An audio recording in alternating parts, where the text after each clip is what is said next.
পাখির মতন আকাশে ভাসছে মেয়ে, ঠিক পাখি নয়, পালক লাগছে ওকে। হালকা লাগছে কিন্তু হালকা নয়, ওর ভার মাপা যাবে না তো খালি চোখে।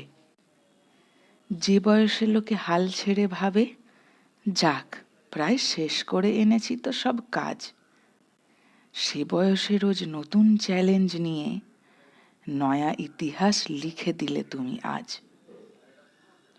8 দিন পরে জানতে ফেরত আসা, দিন গেল মাস গিয়ে গিয়ে হলো 9, ভাঙলে না তবু, মেনে নিলে হাসি মুখে, জীবন মানে অনিশ্চিতের জয়।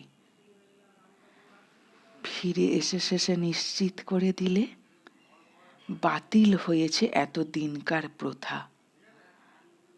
লাল কমলের বদলে এবার থেকে শিশুরা পড়বে সুনিতার রূপকথা।